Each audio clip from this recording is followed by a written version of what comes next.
Je gagne 1 million par mois, mais je suis toujours pauvre. Je sais que tu es étonné et surpris d'entendre ça, mais rassure-toi, dans cette vidéo, je vais te dire comment et pourquoi cela est possible.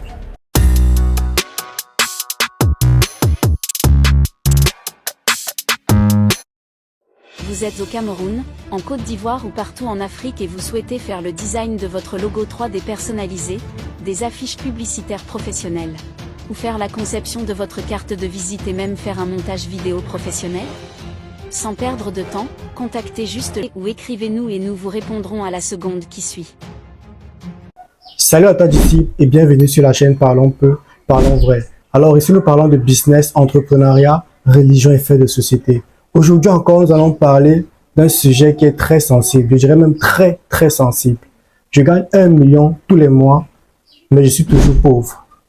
Je sais que tu as été choqué quand tu as entendu ça au début, mais rassure-toi, dans cette vidéo je vais te dire comment et pourquoi cela est possible. D'entrée de jeu, il faudrait déjà que tu saches que peu importe ton revenu mensuel, une mauvaise gestion financière peut te ramener à zéro. Je prends mon cas par exemple, je gagne 1 million tous les mois, mais je peux me retrouver en train de dépenser 950 000 durant le mois et à la fin je me retrouve avec presque rien dans mon compte bancaire, ce qui fait de moi quelqu'un de très pauvre. Le style de vie que tu mènes a un impact direct sur ton statut financier.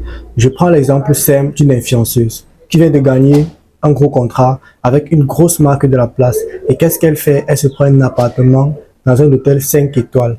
Elle loue des belles voitures, des grosses voitures et tout. Mais sauf que l'argent est fini. L'argent du contrat vient juste de finir. Et qu'est-ce qu'il faut faire? Il va bien falloir maintenir ce style de vie et ce niveau de vie qu'on a montré aux abonnés et aux followers. Parce qu'il ne faut pas oublier que les influenceuses et les artistes vivent aux dépens de ces abonnés, ces followers, ces gens qui les écoutent au quotidien. Et qu'est-ce qu'il va falloir faire pour maintenir ce niveau de vie-là? C'est de commencer à faire les prêts par-ci, par-là. Raison pour laquelle aujourd'hui, vous allez voir la plupart des influenceuses et des artistes même qui brandissent ces belles maisons et tout ça, ne les appartiennent en réalité pas. Pourquoi? Parce qu'il va falloir qu'on montre un niveau de vie aux abonnés pour avoir une certaine notoriété sur les réseaux sociaux. Et il ne faut surtout pas qu'on se mente. La plupart des influenceuses et des artistes sont en location. Ils ne sont pas propriétaires. La plupart des chefs d'entreprise sont pauvres et très endettés. Je sais que tu es choqué quand tu entends ça, mais c'est une vérité qu'on ne vous dira presque jamais. Je prends l'exemple simple. Un entrepreneur qui décide, ok, il va s'endetter pour construire un immeuble qui va par la suite vendre à 2 fois le prix du coût de la construction. Je sais pas si ça se comprend. Donc, il prend le risque d'être pauvre. Non seulement ça, il prend le risque de s'endetter pour construire un immeuble qui va vendre à 2 fois le prix du coût de la construction. Bon, prenons le cas, imaginons que ça tourne mal et il s'est pas eu un problème et il perd tout.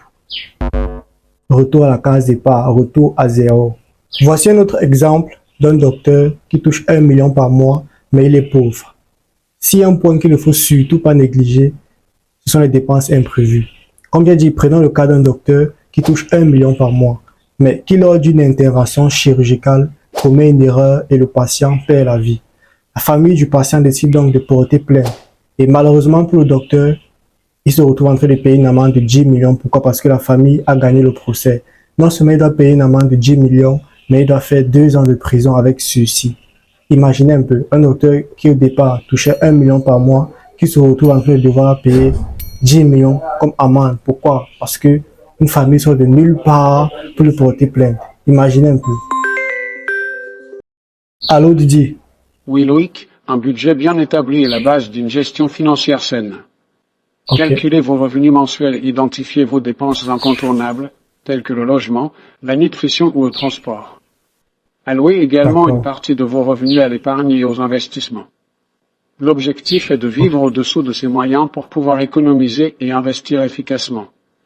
Une chose très importante à savoir Loïc. La pauvreté spirituelle est plus dangereuse que la pauvreté financière. C'est le cas de Nabal, un personnage biblique qui était extrêmement riche et à la fois méchant dans ses actions qui malheureusement a fini par mourir peu de temps après un incident avec David et ses hommes. Ok Didier, franchement merci beaucoup pour tes conseils qui sont toujours aussi particuliers et stratégiques. De rien Loïc, c'est toujours un plaisir pour moi mon petit. Ok, ça marche. La gestion financière est un aspect, un domaine très compliqué.